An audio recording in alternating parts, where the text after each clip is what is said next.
Hi, this is Wicked Aperture, and today I'm going to be starting my series on how to edit in Lightroom. So today we have this Civic Type R. So I already actually have a preset for it, so we're going to slap that on there, we're going to drop the exposure, and then we're going to put a radial filter on this, turn the exposure up on it.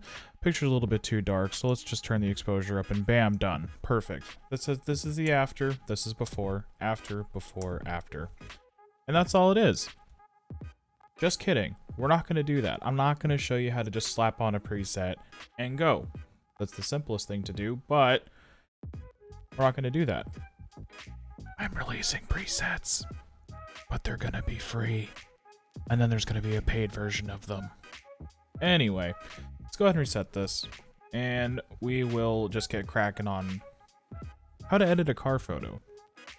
So mainly what you want to do with car photos is you don't want to change the color of anything on the car. So if we were going to go down to hue and change the purple on the wing to blue, no bueno. Same thing with super purple, no bueno. We want to keep everything the same. Unless it's a background object that does not affect the car.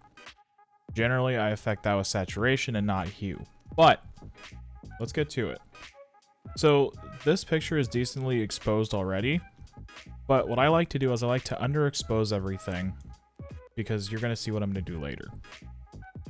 Contrast, I'm actually going to turn this down a little bit too. That way everything's a little bit more flat. The highlights, I'm going to go ahead and turn up just a hair just to get a little bit more out of the sky. I'm going to turn the shadows down to kind of bring down the shadows. The whites and blacks are pretty much the midpoints of where the highlights start and end. We're going to go ahead and leave the whites out there. The blacks, I'm going to turn down to about the same and get it a little bit more moody. So already it's looking very, very underexposed, but don't worry, we're going to change that. It's going to look good in the end. So let's continue. Let's touch the tone curve. So many people are scared of this. I don't know why. It's not that hard.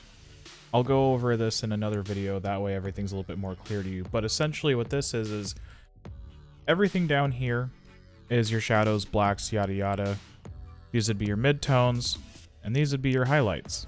So what I like to do is actually pull up the highlights and pull down the shadows.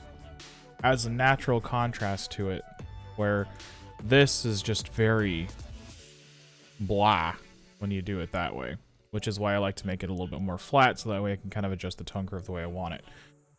So this is called an S-curve, and they call it an S-curve because you can essentially just take this and make it an S shape.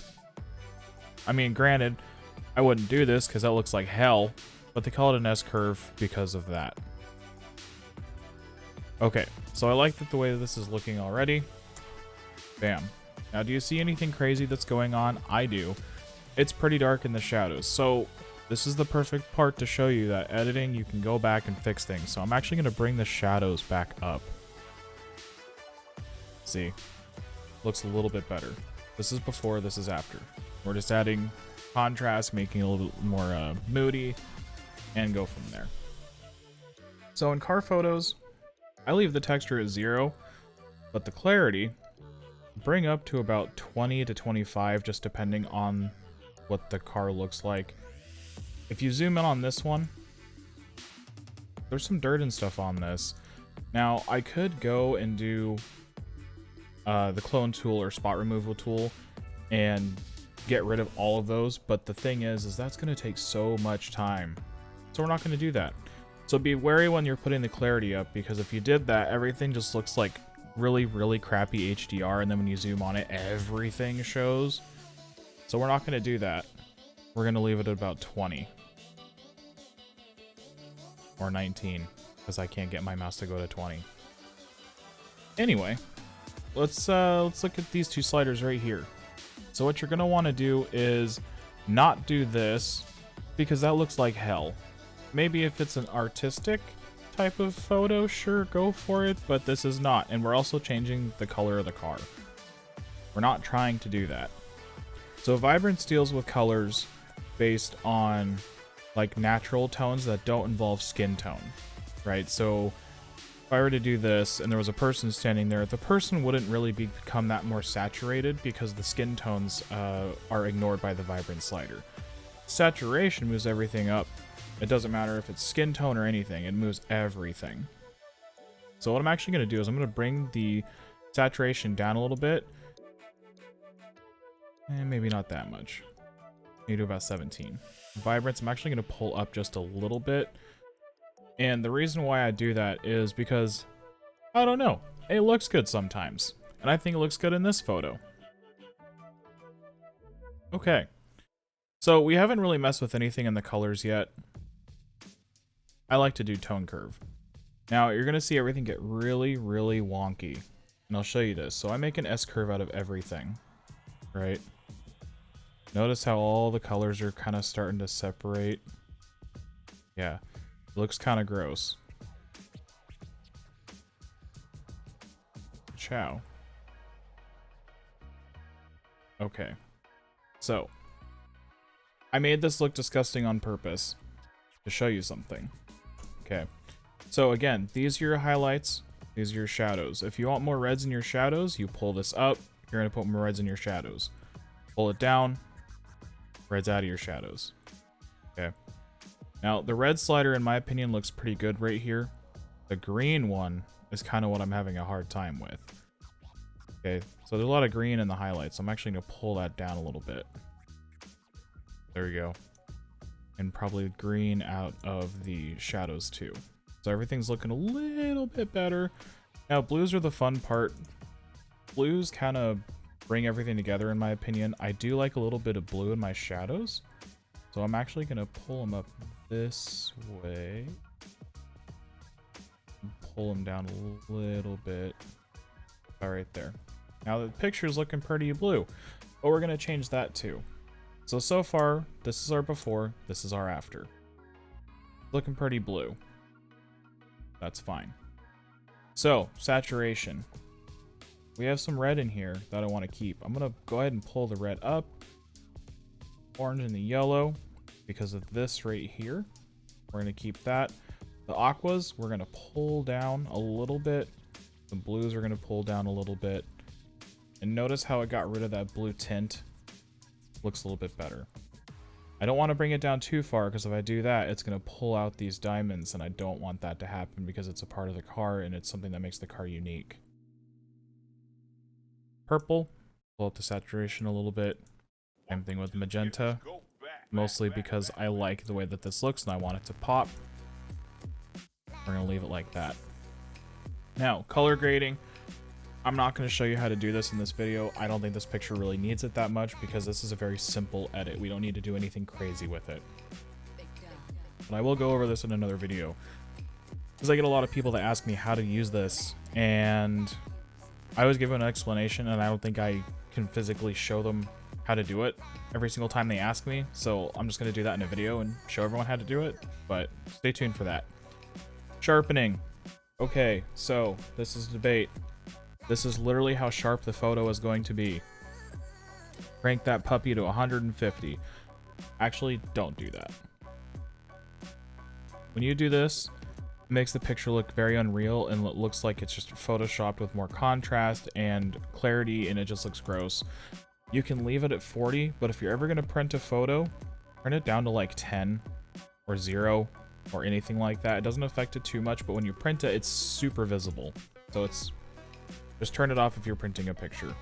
Noise reduction. There's not a whole lot of noise in this photo because I shot at 50 ISO. Oh, you can't even see that on this. I just noticed that. Anyway, this is shot at 15 ISO. 1/1600th of a second, 1.885 millimeter. Label profile corrections. Not really a whole lot to correct other than the natural vignette that the 85mm comes off with. I like the natural vignette. It just gives it a more dramatic look. I'm going to leave it. Dramatic aberration is like the amount of light that comes into the lens that's refracted inside of the lens that makes things kind of pop into a green color and kind of look split on the edges. This lens doesn't really have that issue. I don't really worry about it with this one because it doesn't really do a whole lot because this lens is a decent lens.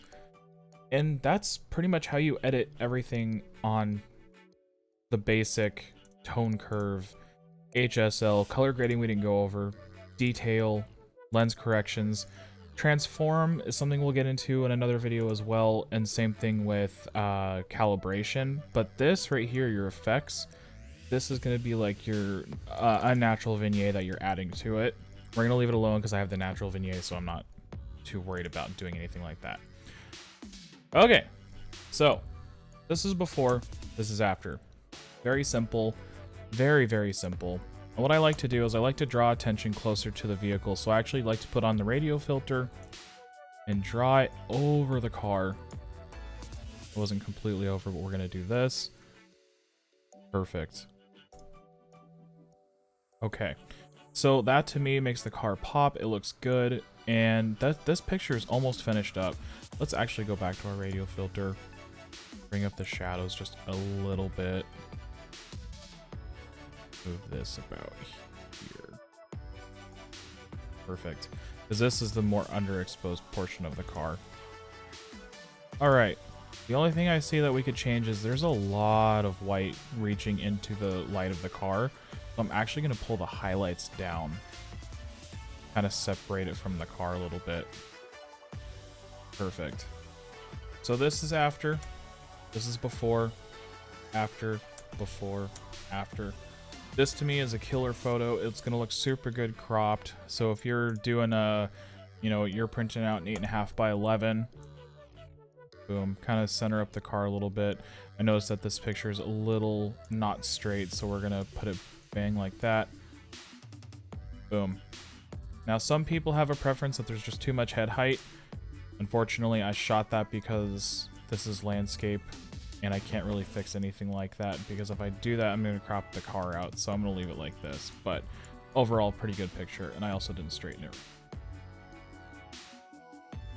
So anyway, there you go. This is just basic car photo edit. You don't really want to change a whole lot of colors. You don't really want to change a whole lot of anything. Just make it more contrasty and moody based on the location. And always try and keep details in the sky. I see so many pictures of people just white, white, white. The sky needs to be white. It looks better that way. No, it doesn't. Please don't do that. It looks so weird. It's just so unnatural.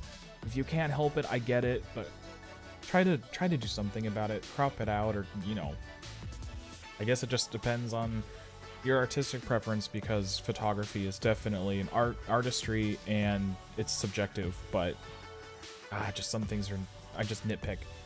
Anyway, this is my first video. Feel free. I can't even talk. Feel free to subscribe. I will be doing a moody edit tutorial next, and I'll show you how to do that. And I might drop a free preset in there at the end of the video. I'm not going to leave this one, because this one I want you to do on your own. If you have any questions, comments, concerns, leave a comment. Follow me on Instagram at Wicked Aperture with 2 E's, and I will see you in the next video.